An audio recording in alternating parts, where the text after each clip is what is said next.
fat tissue can make its own cortisol, but it's not cortisol made from the adrenal glands, it's cortisol made within the fat tissue. And so the cortisol gets amplified right in the fat tissue itself. And of course, cortisol effect on fat tissue is to make more fat tissue. Corticosteroids, either injected, oral, topical, inhaled, or intranasal. So these are your prednisones, your allergy medications that are, like Flonase and stuff. These are your inhalers for allergies and asthma. The Cordaid creams because you've gotten a poison ivy or you've got some crazy rash on your arm or leg.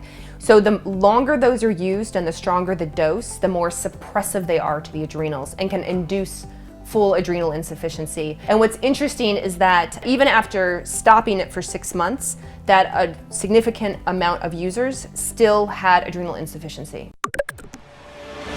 Hello and welcome back to another episode of High Intensity Health Radio.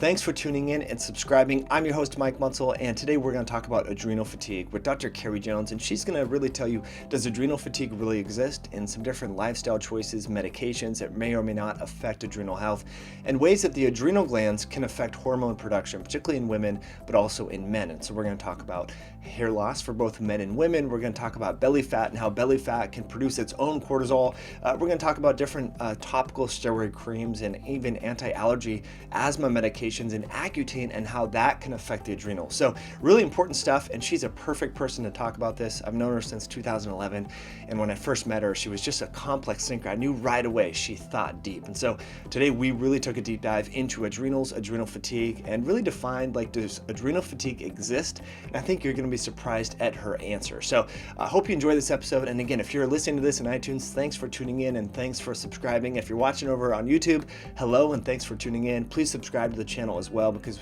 this is where we launch new updates. And I want to let you know again before we start about the Autism Intensive, a great online summit. I have the trailer ready, so check out that at theautismintensive.com.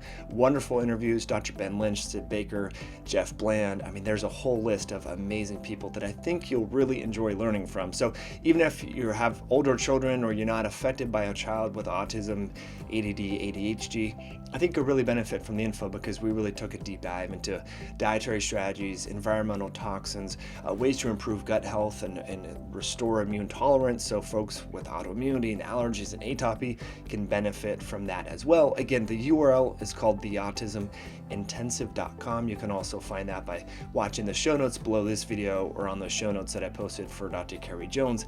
Of course, this is episode number 122 at highintensityhealth.com/drjones. So with that, let's dive into the interview with Dr. Carrie Jones. So excited today to be with Dr. Carrie Jones. And when we first met a couple years ago, Dr. Jones, I was writing the book Belly Fat Effect, and I remember sitting there talking, and we were talking about leptin and T regulatory cells. And most NDs and even MDs that I meet with are like, yeah, leptin, T reg cells, and you were like really excited and geeked out. Yeah, I remember. So I know you have a complex, broad systems thinking or way of looking at complex systems. And so I wanted to pick your brain on adrenal fatigue and talk about what that is, does it really exist, and how do we assess it, and so forth. So can you launch with what is adrenal fatigue? Adrenal fatigue, I always put it in quotes, adrenal fatigue, right? Because everybody talks about, they've done the online surveys, they've read the book, they're very tired, they've been diagnosed. Oh, I have adrenal fatigue, I'm really tired, my adrenals are given out. And the thing is, the concept of adrenal fatigue, I think, is really starting to become outdated, because the adrenals are not meant to give out. The ovaries are meant to give out and shut down, but the adrenals are not meant to do so. And so it's a response. The hypothalamus tells the pituitary what to do, the pituitary tells the adrenal, and then the adrenals make cortisol. And so it's really a communication issue. It really often more stands behind the hypothalamus and pituitary and not as much on the adrenal. So I'm not saying people aren't tired. I'm not saying maybe the adrenal isn't responding like it's supposed to, or the pituitary is not telling the adrenal to do like it's supposed to. But the concept that the adrenal is tired, closed its doors, isn't going to make cortisol anymore, shut down, I think is false. It doesn't exist, right? I don't think it really exists, no. So to infer what you're saying, so the messages, the communication messages from the brain to the adrenals may be dysfunctional from factors that we make it into, like inflammation, poor diet, leaky gut. Exactly. But it's not like the adrenal glands just say, all right, we're retiring. Yeah, peace out, We're I'm going done. through adrenal pause. Adrenal pause, exactly. I'm not doing this anymore. That's fantastic. Because we hear that a lot, and I'm sure you've been through naturopathic medical school, very fatigued and tired, and so you hit the glandulars and you hit things, and that doesn't really seem that may offer a short-term fix for some people, but it doesn't really get at the root cause. So what are some factors that are tugging and pulling on the communication pathways from the brain to the adrenals that you want to share? Well, I'd say the big ones nowadays, of course, is just stress, the long-term chronic stress. And so people do glandulars and they do herbals and they do all these vitamins, just like you said, really great in the short term. But if you're not addressing the reason you got fatigued in the first place, then you're just going to keep digging yourself into a hole. So stress is the big one. And the thing is, when you're looking at adrenal health, you want to look at how much the gland is producing versus how much is free and available. These are two different numbers and two different factors you have to look at. So things like stress, things like inflammation, things like obesity, because adipose tissue creates its own inflammatory cytokines. Adipose tissue creates or upregulates the enzyme 11-beta-HSD, which I'm sure we'll talk about, that converts cortisone into cortisol. And hyperthyroid, or taking too much thyroid medication, a lot of people over-medicate themselves on thyroid, or they keep thinking, every time I raise my thyroid medication, I feel better. It's like, well, no, you don't feel better. You just press the gas down on the adrenals, you stimulate the thyroid, you've got all this thyroid hormone, and then you burn yourself out again. And so all those things will greatly affect the way that your adrenals do or do not work. Just like hypothyroid. Hypothyroid will slow the adrenal way down. Interesting. So we just have quite a balance. Yeah, so it's all a network, and so that's why just taking a glandular to work on the adrenals may not fix the network, which is the problem. Right. That's awesome. Exactly. So let's talk about this network in the sense of the other organs and tissues in the body that can increase or can make their own cortisol, the liver and the fat cells. I think that's really fascinating. Yes. So what happens is the adrenals make cortisol first, and then it can convert it into cortisone, which is inactive. Now, cortisone is different than like people who say, oh, I got a cortisone shot. Cortisone and a cortisone shot, cortisone in the body and a cortisone shot are very different. So cortisone is really cortisol, the shot. Cortisone is the inactive form of cortisol. It's dead, inert, so to speak. But they can convert back and forth to each other. So when the body wants to slow down, when you're really stressed out, or if you've been ill, then you will make more cortisone. It's a built-in mechanism to say, hey, let's heal. So I'm gonna make you really tired, so you'll slow down and rest and not push yourself. As humans, we never do that. We just keep pushing. On the flip side, if we're trying to be anti-inflammatory, or if the body is trying to give us some more oomph to recover, then it will make more cortisol.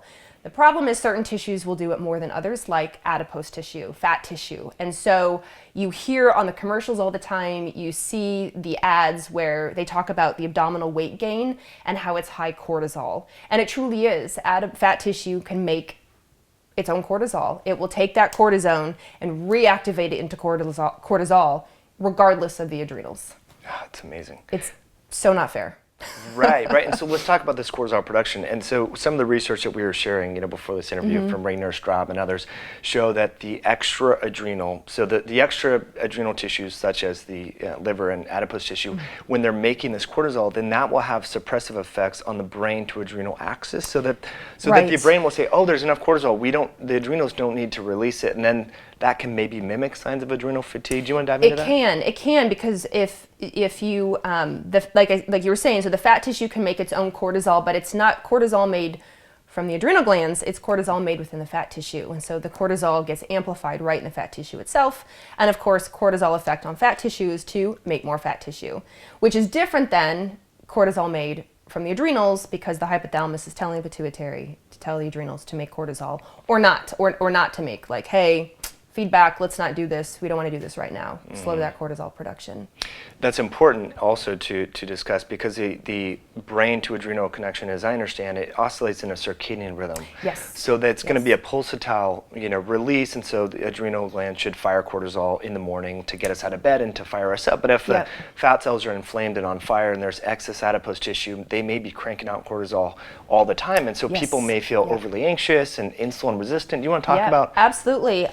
anxiety is a great one because the norepinephrine to epinephrine conversion happens in the adrenals, and epinephrine is, of course, adrenaline, and it's driven by cortisol. So these people who have a whole lot of cortisol report being really anxious or jittery, or they can't sleep. They're tired but wired, tired but stressed. They probably have a whole lot of adrenaline floating around because of all that excess cortisol that they've produced. Now, the other thing too, you mentioned the rhythm.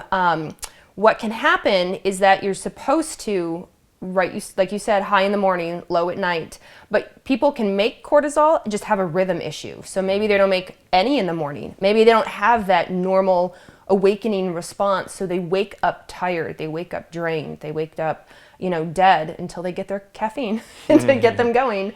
And then maybe they flatline through the day, or maybe, once they get going after a couple hours, then the response kicks in and they do make some cortisol. It's inappropriate. It's the wrong pattern to be in. Or maybe they're low during the day and then they're high at night. Now they can't sleep. So they get their second wind, they're all ready to go, but their mind is racing, They can't fall asleep, they can't stay asleep, then they can't make melatonin, then they can't make growth hormone, now they can't repair their cells, and it just becomes this downward spiral. Right, can't detox and do all that. So how much of that do you think we can maybe classify this, put it into a bucket of circadian rhythm imbalance, right? Yeah. From like artificial light, staying up late, like partying on the weekends, and then going to bed at 8. Phones. That I see it all the time. I was talking to a doctor. He was treating hockey players. Hockey players are young. They have a ton of testosterone. They have a ton of fans. They like to fight. And I'm looking at the adrenal glands, and the cortisol is really, really low at night. And the doctor said, "Why is his cortisol so low?" I said, "Because he's on his phone all night. He's out late. He's celebrating. He's partying, and then he comes home and he's immediately on his phone. So now he's suppressing all this bright light, and then he's blue light from the phone, and he's just killing his adrenals." Right, so his brain is saying, oh, it's daytime, we got to crank out cortisol, and then so the rhythm gets all imbalanced over time. Yes, and then all that extra cortisol, the pineal gland is like, well, if you're going to be in the daylight, I'm not going to make melatonin, and so it just gets all messed up. Gosh, yeah, that's a really important point. People forget about the phones, and everyone's on Instagram, Snapchat, Facebook, all these things, right? Yes. So, or dating websites, Tinder, right? They're flipping through Tinder at midnight when they shouldn't be. Right. And then the cortisol comes up, and the melatonin goes down, and they can't figure out why they can't sleep, or why they can't heal, or why they can't recover from their workout, or why they can't lose weight, why they have anxiety. That's a really great point. I'm glad you're reinforcing that. So they make these UVX glasses that you can buy for like $4.99. I think they're on Amazon. Do you recommend that, or just ditching the phone? Like, what are your the phone, of course. Yeah. But yeah, the glasses work great. And I know there's some apps, I think, that will change the tint of your phone so that it's not as stimulating, but ditch the phone. Yeah, or at least hold it far away if you have to use it. That's what I do. And bring the brightness down. That's what I tell people all the time. Bring the brightness down, and same with the lights in the room, before bed as you're winding down, bring the brightness down. Yeah, I love where this conversation is going, because we got a little complex there, but then brought it back down to just the practical tips. And people ask me all the time, I'm doing everything right. I'm eating right, I'm exercising right, and then you forget about these small little things like environmental toxins in your bed or your couch, or the phone, the EMF, and affecting circadian rhythms. Yes. Because leptin and insulin, all these hormones, testosterone, oscillate on the circadian rhythm. So it's not just the adrenals that are being affected here. It's everything. So let's tie that back in. Now, we talked about liver health and how the fat cells have this enzyme, 11-beta-hydroxysteroid dehydrogenase type 1. It's a complex one, right? So the liver also has this guy. Do you want to talk about the liver's role in cortisone and cortisol production?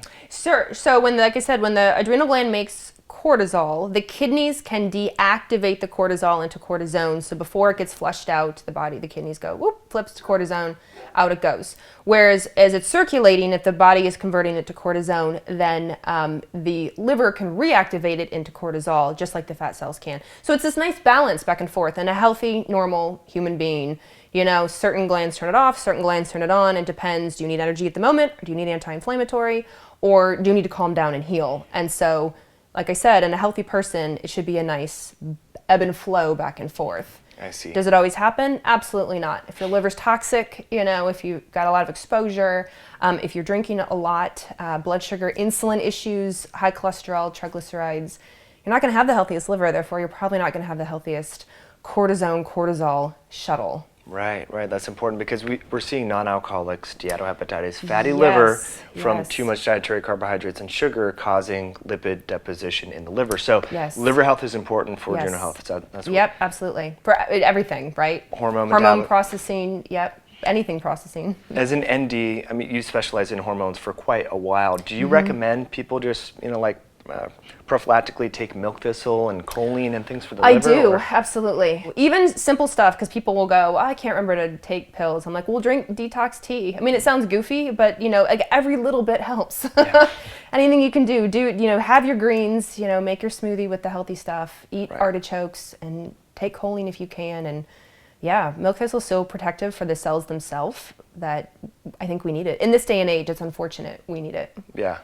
We're probably causing toxicity in this home right here, just talking right now, which is really unfortunate. But so let's get into caffeine. You talked about caffeine, like because we hear this all the time, like if you have adrenal fatigue or whatever, don't drink caffeine or coffee. So what's your take? Oh gosh. It's hard because I'm not a coffee drinker. I've never ever been a coffee drinker. I live in the Northwest and don't drink coffee. It's like blasphemy.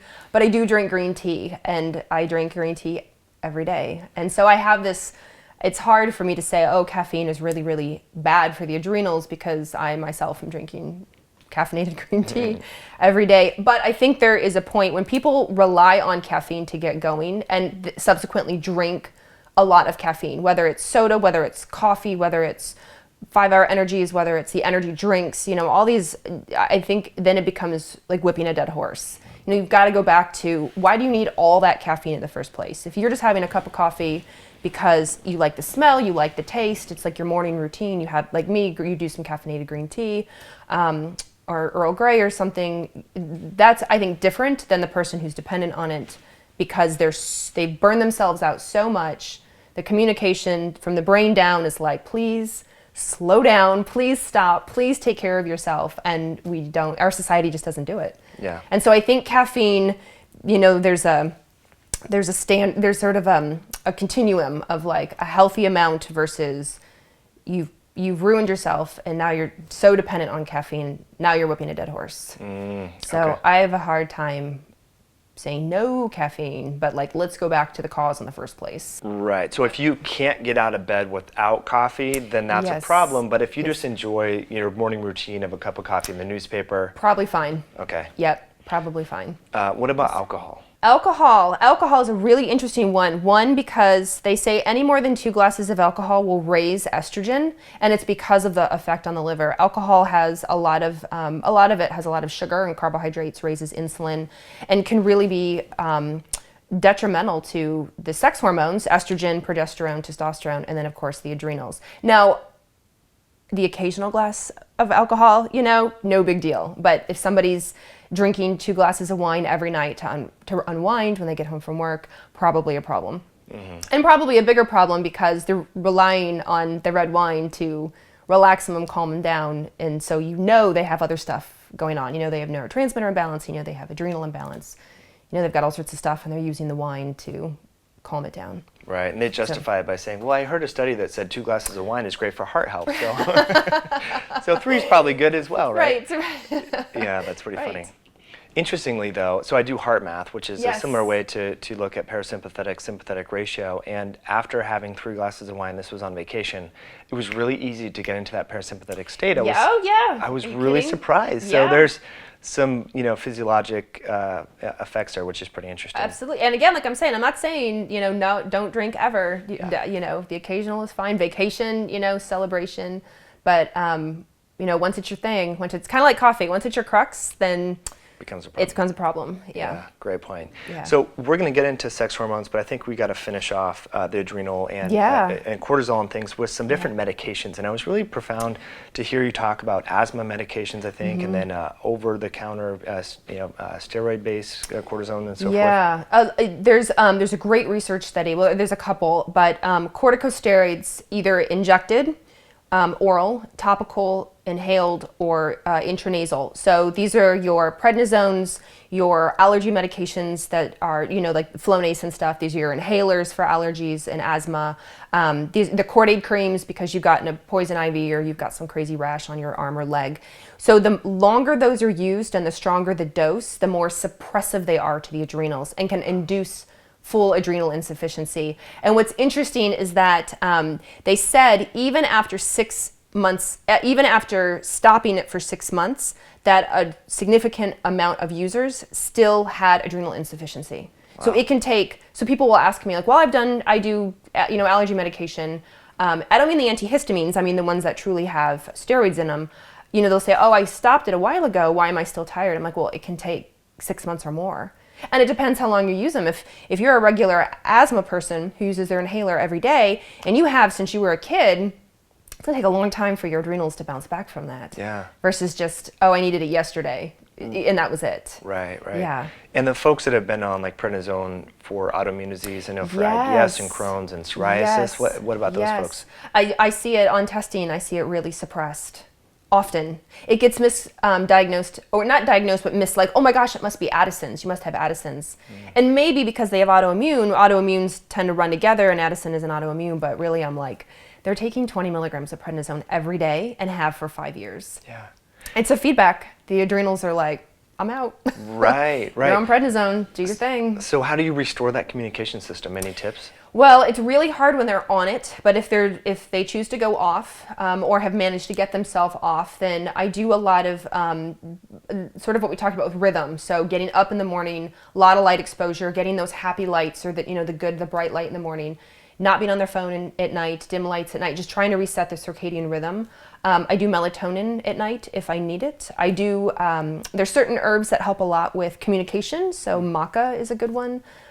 Which is a Peruvian herb, and then cordyceps is another good one. I will use glandulars. I'll use hypothalamic or pituitary or adrenal glandulars kind of as needed to get them back. And then, rest.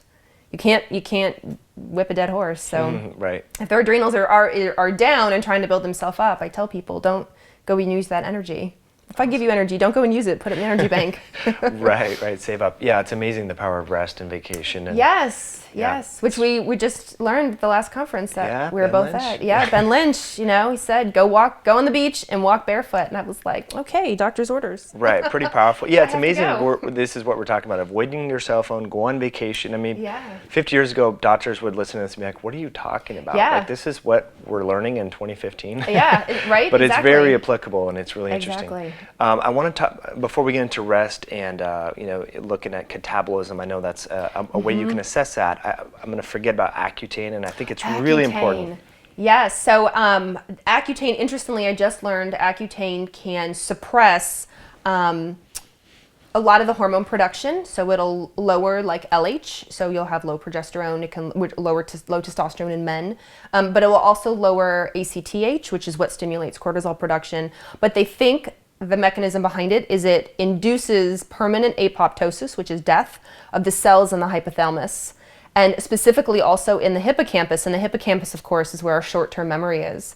And it's permanent apoptosis, permanent death. And I thought, this is allowed? And sometimes people will do 2 or 3 rounds. I mean, some people, unfortunately, really have bad acne, and that's the only thing that works. And then they do it again, and then they do it again, and down the way, maybe they have fertility problems, maybe they have growth problems, maybe they have a lot of adrenal issues, they're super fatigued.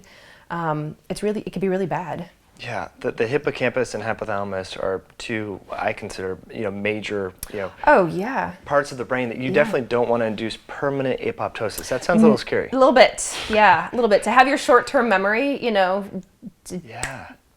be ruined. I mean, your it's master hormone center. Yeah, I don't know. And if you think about it, Accutane is often done younger, right? It's usually teenagers in early 20s, right? When all of that is getting developed and they're laying down their patterns and they're getting into their habits, and now you've just potentially ruined it, and it's kind of permanent ruin. Yeah. And so now you're working against that the rest of your lilife. Wow. But may not even realize it. Right. Scary stuff. Right. They may think that something is wrong with them, or they're born have a defect, when in reality it's drug induced, which is really scary. Right. So thanks for sharing that info. Now let's get into anabolism and catabolism. A lot of research is showing that. Yes. So Anabolic is when a building. So anabolic are the people who build lean muscle, proteins. They favor the testosterone and DHEA. Catabolic is more the breakdown. They break down their muscle, they break down blood sugar, they break down to fructose. These are the cortisol-driven people. And so when I'm looking at a lot of testing, I can see if their metabolized cortisol is higher than their total DHEA, I'm like, wow, they're in a massive catabolic state. And these are the people who often have weight loss issues, anxiety issues, blood sugar issues, insulin sensitivity. They can't build lean muscle mass. They have poor recovery after workouts. Those are your catabolic folks. And it's all cortisol, often all cortisol driven. Right. So their metabolism is working, but it's breaking down the wrong stuff. Yes, exactly. Breaking down muscle at the expense of fat. Yes, right? Okay. exactly. Interesting. Exactly. So we'll get in now. Dr. Jones, it's really interesting because a lot of the research shows that how the important of muscle is and muscle tissue, not just for bodybuilding, but like insulin sensitivity and diabetes. Yep. And I'll just share a quick side note here. I was reading through some research, and research actually showed that diabetes starts in the skeletal muscle of the legs, which is really interesting. So we're like breaking down, so it's, evidently, and I did not know this, but the muscle tissue in the upper body rarely becomes insulin resistant. And so it looks at like majority of our, lower body muscle, in our legs and so forth, it, like on a weight basis is generally, unless someone's a bodybuilder, more so than the upper body. And so it's really important. I just wanted to kind of highlight this, the importance of muscle tissue, because that's where you burn fat, that's where leptin latches onto, that's where insulin latches onto. So we want to protect this. So tell us a little bit of more detail as to how you can evaluate this clinically, and so people can go to their doctor or if practitioners are looking at, they want to look at this anabolism to catabolism ratio. How are they doing that? Right. So for the lab test that I run and with the company I work for, we do metabolized cortisol, which is kind of similar to total cortisol output as opposed to free cortisol. So it's how much cortisol is being made. If that person has a lot of metabolized cortisol, it's very high compared to their androgen markers, DHEA, testosterone, then I know they're very catabolic. And so the way the test is done is on a gauge. And so, the cortisol gauge will be dialed way up and the DHEA gauge is dialed way down. And I'm like, it's a no-brainer. I'm like, there it is. Look, you're catabolic. That's a problem. And just as you said with muscle, people will say, well, how do I switch the other way? And I said, it's weightlifting, it's interval training, it's not doing long cardio. I'm not saying don't do any cardio, but the people who say, well, I walk, I get on the elliptical, and I'm like, no, that's not going to, I do the same pace for 30 minutes. I go around my neighborhood for 30, I'm like, you need to get some lean muscle on you. That's what helps push it. So if I heard you correctly, we can drive this pathway to favor anabolism by just like increasing demand through strength and resistance training. One of the big ways. Yep. Okay. That's what I tell people. That is so cool. Yep. That's fantastic. So once I'm looking on the lab, like, oh, yep, their metabolized cortisol is way high. Clearly they're catabolic. And often the story fits. Often they have problems losing weight. Maybe their blood sugars up in the upper 90s, lower 100s. Their hemoglobin A1C is not that good. Maybe their insulin is starting to get up there. And I'm like, or they tell me I'm not making lean muscle. I have a tough time after workouts. I'm very, very tired. I'm like, looks like you're catabolic. Yeah, it's interesting. So I do hear that, particularly coming from women, that conversation. I do some online like weight loss coaching and stuff like that. And so I think a lot of women want to go in and get testosterone. That's what they hear is, I'm going to meet with a bioidentical hormone doctor and get on testosterone. So what would be, obviously testing would be your advice, but is jumping on testosterone the right route? Or it depends on the person. It's definitely helpful, but if you don't use it, then, if you're not using the testosterone to help you build lean muscle, then it may not get you the benefits that you want, and then you've just spent a bunch of money unhappy, with the results. So what I tell women is start with the weightlifting. Start with resistance training, start with interval training. And or if maybe they have injuries, so like, well, walking's what I can do. I'm like, well, then walk at an incline, or, vary your pace, do Tabata training, do something for a minute, do something for 30 seconds. Really change up that heart rate and get it going like that. That's awesome. So start there, yeah.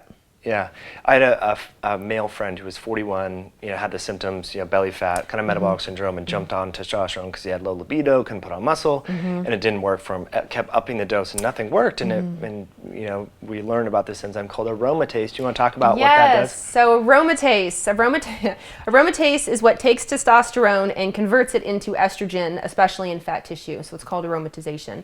And in men, when men over aromatize, they make way too much estrogen, and so they get that abdominal weight gain. They'll get the breast development, so they'll get moobs. They often get very moody, more along sort of the crying, weepy type mood swings as opposed to angry and mad. They're very, very tired. They lose all their testosterone, normal sort of function, so their libido goes down, their erections go down. They're just not happy, and because they have all this extra estrogen, and it's driven up by blood sugar, insulin, and inflammation. And so those are men go on testosterone but never fix the problem. And so they just go on testosterone and make all this extra estrogen. So they keep gaining weight, they keep getting pectoral development, and they still have all these mood swings and fatigue and can't figure it out. Right. And so doctors not doing expanded metabolite testing may just Right. keep bumping up the testosterone. Right, because they run the test and they're like, well, your testosterone's low. It must be the problem. I'm like, well, it is, but why? What's going on there? And in that case, your client's case, they were just making way too much estrogen. And the great thing is there's stuff you can do to help. I mean, from a dietary point of view, get your sugar and insulin under control, get your inflammation under control, stop eating the things that are inflaming to you, stop doing the things in your lifestyle that are inflaming to you, and then go from there. There's some great herbals that can be helpful. And naturally there's a medication, but it has a lot of side effects. Right, the aromatase inhibitors, you mean? Yeah, right. Yeah. The other thing I wanted to talk about, and I want to finish off with sex hormones, so I'm not avoiding all that, because we're going to get into all that, but female pattern baldness. I see this so much more. It's like everywhere I go, I see women, not everywhere, but a lot of thinning hair, and I know it has a huge impact on self-esteem and stuff like that. So is that DHT related? It can be, absolutely. So I say hair loss, there's a couple of things. Stress, immediate stress will lose hair. Low iron, a woman will lose hair, and then high cortisol, a woman will lose hair, and then if they're DHT, which is testosterone converts into DHT along the 5-alpha reductase. That's the enzyme that does it. And so if somebody's very alpha dominant, then they're more prone to hair loss, hair thinning on their head. And unfortunately, the hair moves south. They also get facial hair, so they get, they're like, what is this? And then it's missing up here. And so, if you're not testing for it, you may not know. And it may not show up as testosterone. It may not show up as DHEA. You actually test for DHT. You have to test for the 5-alpha metabolites and see if they're elevated. Right. So can you explain that? I know there's two different types of DHT metabolites, and one causes hair loss, one doesn't. So there's with DHEA there's one called androsterone is the one that is the more alpha side that can cause the hair loss, and then the 5-alpha DHT, just the alpha side of the DHT, is the one that causes the hair loss as well. I see. Okay, and so you can see that in the metabolite, like the Dutch test, for example. Yep. That's awesome. Yep. For people to understand kind of what is the root cause of the hair loss. Exactly. Or I can warn them. I can look at the test and I can say, hey, if you don't have hair loss now, but you're going to go on DHEA or testosterone, there's a chance you're going to get it. And here's why. These things are upregulated, and we need to do some things to combat it. Interesting. Or be on the lookout for it. You can look at the genetic predisposition basically by looking at the metabolites in a sense? Yep. Yeah. Yep. Absolutely. Awesome. Okay. Or sometimes I don't even realize it. I'll tell them, like, oh, are you having angry mood swings? Are you having facial hair? Are you having hair loss in your head? And they're like, yeah, how'd you know that? Yeah. It's like right there. Right. I found it. That's powerful stuff. And another metabolite, unrelated to testosterone, but related to estrogen, is the 4-hydroxy and the 2-hydroxy. Can you break that down for us? It's really important for breast cancer prevention. I think people should know about. Absolutely. So when estrogen is done in the body, it goes through the liver and it goes through phase 1 detoxification. And with phase 1 detoxification, it gets broken down into one of 3 things: 2-hydroxy, 4-hydroxy, or 16-hydroxy. And so the 2 is the one that is the healthiest, whereas the 4-hydroxy is the one that's the most potentially cancer causing. And the reason for that is when the body makes the 4-hydroxy, it has the highest risk for damage to the DNA. So there's pieces of the DNA that can break off. They're called depurinating adducts. And when they break off, the body goes, oh no, there's holes on my DHEA. There's holes on my DNA, fix it. But sometimes the fix is too fast and they mess up, and then all of a sudden you have a mutation and now you have breast cancer. or uterine cancer or cervical cancer. And so any of those estrogen dominant.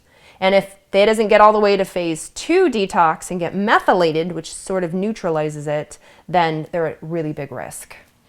For developing cancer due to DNA damage. Yes. Yeah, it's really interesting to think about that our own hormones that are higher in women than men can actually cause cancer in a sense because they damage DNA. That's such a when I read that from Eleanor Rogan at University of Nebraska, I think I was just blown away by that. And so what's really important, you know, again, I want to harp on this because I meet with a lot of practitioners and that's how we met, you know, several years ago, right? Is practitioners don't know this, Dr. Jones. If they're looking at 2 to 16 ratios, that's it. Right. They're not focusing on the 4. And if you had to give, you know, weight or put this in a hierarchy, what's more dangerous, the 4 or the 2 or the 16? Like, can you break it down? The 4 for sure. The 4, yeah, because you just have the much higher risk for DNA mutations. Right. And then poof. Yeah. Yeah. The 16 can cause issues. You know, the 16 might cause estrogen dominant symptoms. It might cause more, you know, proliferative symptoms. But it's not. It's the 4 that I'm really worried about with cancer, for sure. And even prostate cancer. You know, we forget about men, but men with high 4-OH, 4-hydroxy, that doesn't methylate very well, their risk for prostate cancer goes right up. Wow, very important point right there. And again, if someone is doing serum testing, they're never going to know. They're never going to know. Nope, it's done in urine testing. Because we have to get it through the liver when it comes out through detox. That's fascinating. Yeah. So, and now what's the connection between methylation, glutathione, and the 4-hydroxy? Do you want to kind of break that down? Sure. So once the estrogen it goes through phase 1, then it becomes, let's say 2, let's say it's the healthy one, the 2-hydroxy, and so then it has to go through phase 2 detox, and so part of phase 2 detox for estrogen is methylation, and so then it becomes from 2-hydroxy, it becomes 2-methoxy. And so when we're looking at testing, we want to make sure that they're methylating really well so that they are essentially sort of neutralizing the effects. They're going to clear it out. So before that 4-hydroxy can go around and do damage, it's getting rid of it and clearing it out through phase 2. Big point. So that's what's so helpful. And whereas glutathione, if somebody has healthy levels of glutathione, that kind of protects against everything and all damage, which is really, really great. But unfortunately, not many people have really healthy levels of glutathione. Yeah, I wonder why. Yeah.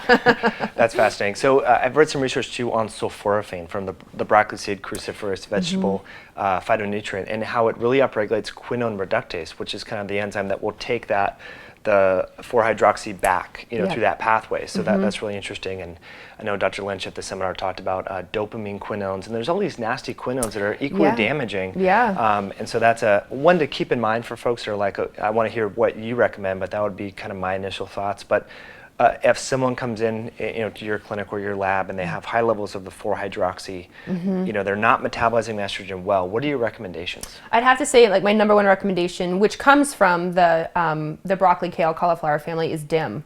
And so the diindol methane. And I recommend that. It comes from I3C, which is, the big word is indole 3-carbinol. Indole 3-carbinol is high maintenance. It requires really good stomach acid to break apart. And once it breaks apart, one of the things it makes is DIM. It makes some other stuff too. So, and then DIM does the job. And so I always say, well, spend the extra $1, take DIM, and you know what it's going to do. It's going to help you make more the healthier 2-hydroxy. So just do DIM. Right. Skip that intermediate step. Why take the precursor? That's fascinating. And then, of course, eat. You know, cruciferous eat vegetables. Right, exactly. Yeah. Just eat real food. That's amazing. So, Dr. Jones, before we go to final questions, and by the way, this has been amazing. Our listeners are going to dig this stuff. Fantastic. The Dutch test, you want to kind of explain what that is and where folks can learn a little bit more about that and what it looks for? Yeah, absolutely. So Dutch, believe it or not, we're not a Dutch company. It just stands for Dried Urine Testing for Comprehensive Hormones. And the website is DutchTest.com. It's very, very straightforward, but it's easy. It's instead of like saliva, or instead of getting your blood drawn, or instead of carrying a jug around for 24 hours, there are little sticks that people urinate on 4 times during the day. And so you still get the circadian rhythm, but because it's a dried urine test, you also get all the metabolites we've talked about, the things like DHT, the metabolized and the free cortisol, cortisone, we test cortisone as well. And so you get a lot bigger picture and still, like I said, get that 4 rhythm through the day, morning, afternoon, before bed, what have you. That's awesome. Which is really nice. Yeah. That's fantastic. Yeah, and so for the listeners that want to learn a little bit more about that, I'm sure your lab has expanded since 2012 when we interviewed Mark Newman. And he was one of the first, I used to do the webinars for a company called Zymogen, and so he was one of our first kind of series, if you will. So we did a back-to-back series, and I'll put that information about that, the link below this video, so folks can check that out if they're interested. Fantastic. So Dr. Jones, now we're going to get to know you a little bit better. and our first question is, this is what we've asked 120 guests prior to having you on the show, is what is your morning routine? My morning routine is inspired by you. So I get up in the morning and I have green tea, and then I do 20 minutes of cardio, and then I do fasted cardio, and then Let's pause. What, are you walking around? Or are you on the treadmill? I'm on a treadmill. Okay. So I'm on a treadmill at an incline, and I do it, and I vary either the incline or the pace, kind of depending what I remember to do and how good the song is that I'm listening to. And then I make more green tea, and I have hot lemon water, and I make a smoothie, and while my tea is steeping, I walk my dog. Nice, that's awesome. That's my morning. Cool, right Yeah. on. That sounds really great.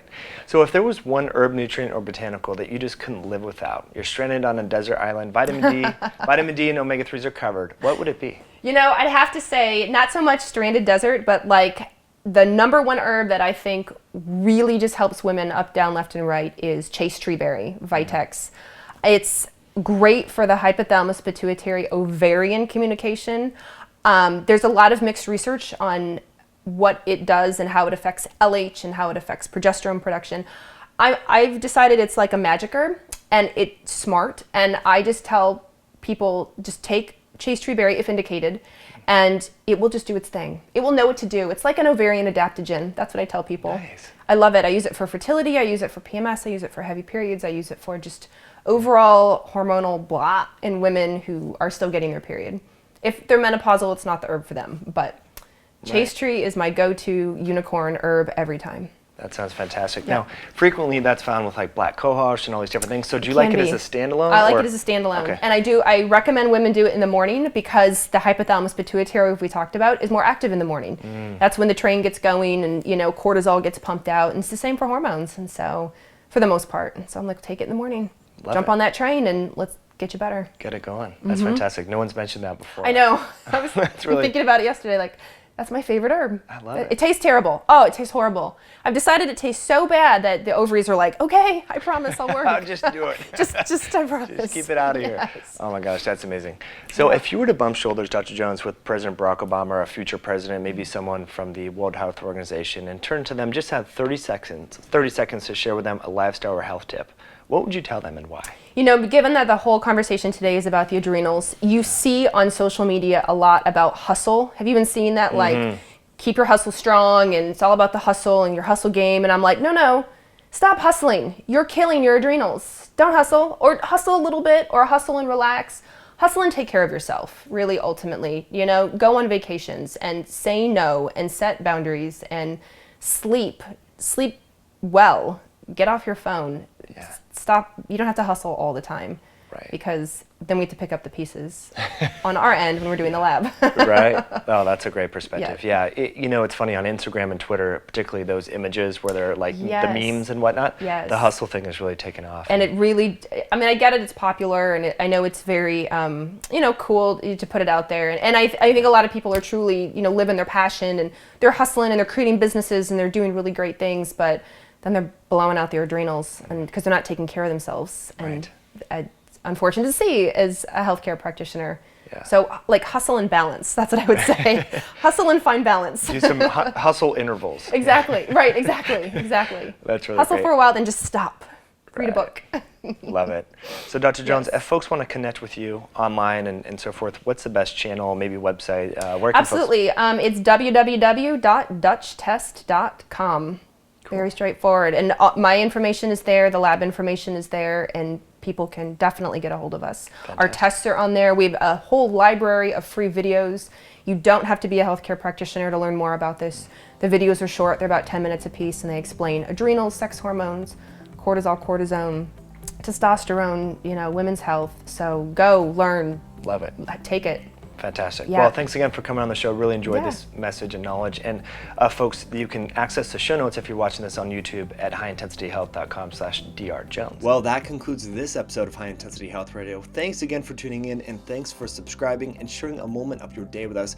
Really appreciate you coming on the show. And any feedback that you do have, you can type it in below the comment bar here on YouTube or over in iTunes. Just go to highintensityhealth.com/iTunes. You can leave a very brief rating and review. That gives me feedback, that gives our guest speakers feedback, and allows other people to learn a little bit more about the show and what we do and how we help improve the lives of others through promoting cutting-edge health information. So hope you have a wonderful day, and thanks for tuning in, and we'll catch you on the next episode.